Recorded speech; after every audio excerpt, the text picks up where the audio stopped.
Everything that I am doing right now, everything that I am doing in my life, it's aligned to my mission. And I guess that I don't do much besides what I am supposed to do. But this is not something that right now bothers me because I am enjoying it. I really enjoy doing what I do and to go all around the world and to connect all these nodes of energy and to share and teach people about my memories. This is something that for me right now is something I live in balance with. But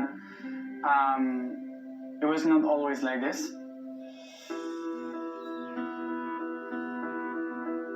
I have always been related to the spiritual world because since I was born, they were there. I could see them. They were talking to me. They were teaching me how to be in this world, how to handle the reality as a human. They would teach me how to understand the other person, how to be a friend, how to go to school, how to learn, how to feel, how to think. I felt like I was a spirit on holidays in a weird country that we call planet Earth. And they were constantly in my life. For me, they were family. All these beings from other dimensions, they were my friends. They are calling me to see, hey, how are you doing? I cannot see them. They are in other worlds, but for me, are family or friends.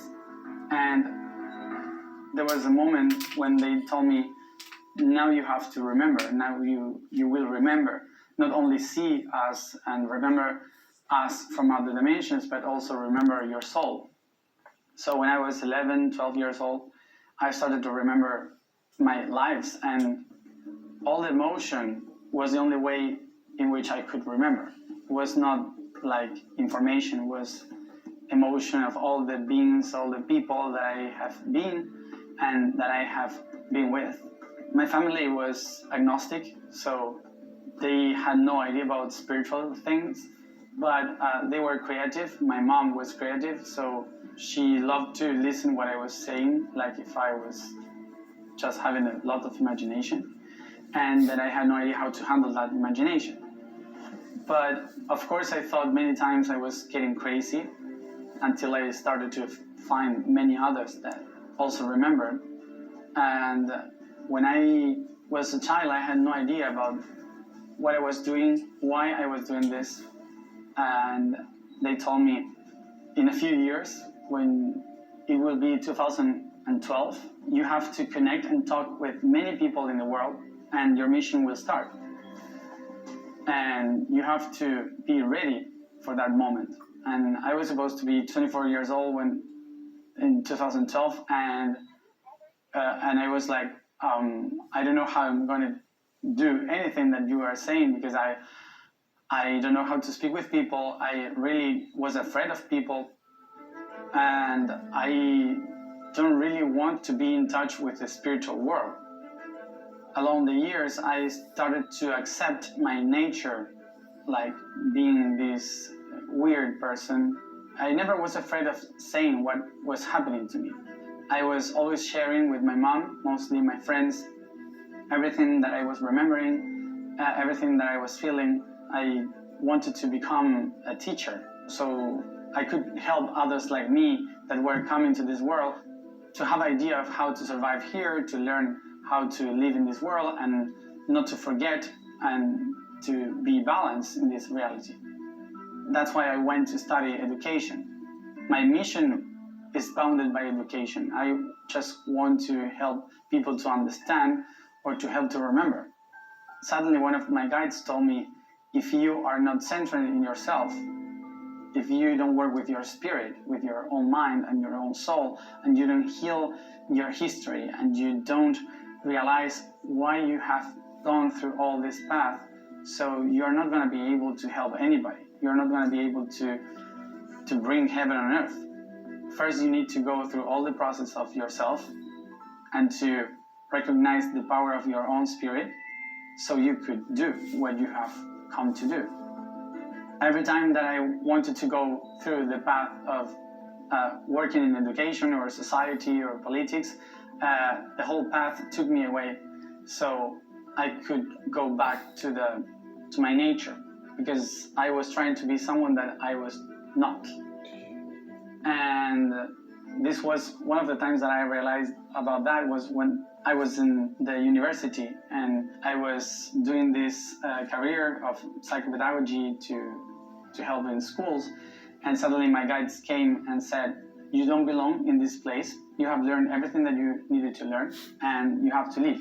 And I was fighting with them, saying, no, I won't live here. In this world, you need a title to be believed. You need a degree so people could say, okay, this person knows something. So until I don't finish my university, I won't leave this place and I won't start my mission. So suddenly that month, I started to have problems in the university. I failed in every class. I started to speak in different languages. I sometimes forgot how to speak Spanish. So I was having all these kind of problems until I just decided, okay, I have to leave university. And when I did that, and suddenly the people started to wonder what I was talking about. So I started to share my vision of education, but suddenly they said, but why do you have this vision? Why, from where it comes from? And I started to explain my memories and all the things that I know from the universe, and to explain why the new children are being born and the new consciousness and so on. So suddenly I understood that my job was not with kids. It was with the parents and the teachers. They started to ask me a lot of questions to film what I was saying, and they invited me to congresses to make speeches and to speak and blah. So this is how I ended up in YouTube, and a lot of people started to watch what I was sharing, even though I had no much idea of what I was sharing precisely. But during all this process, when I started to do that, I realized how many people were remembering also like me, and everyone were saying, I remember exactly the same, but you organized that. There was a lot of people that thought that I know many things, but I never consider myself knowing things. I just remember things. And sometimes I was feeling like people believe that I am wise because of what I'm explaining, but I'm not wise. I'm just repeating like a parrot what my spirit says. My personality is not like that. My personality wants just to enjoy, to play, and to get fun in this reality.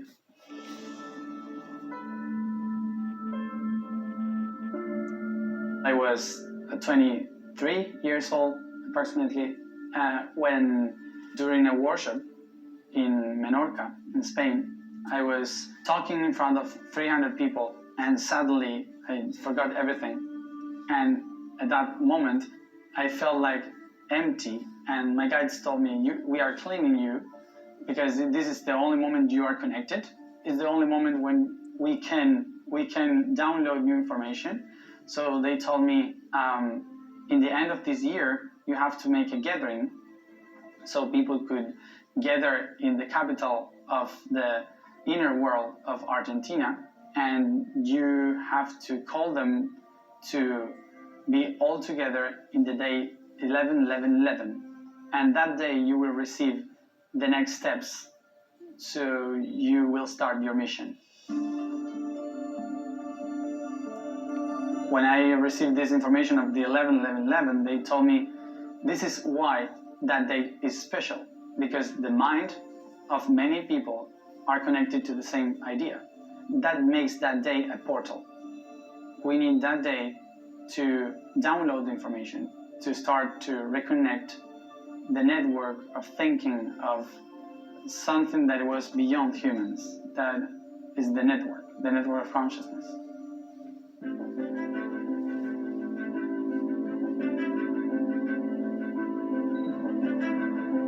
This organization of the gathering it was not only about how do we organize the logistics for this gathering, it was also about facing all these conflicts and other dimensions.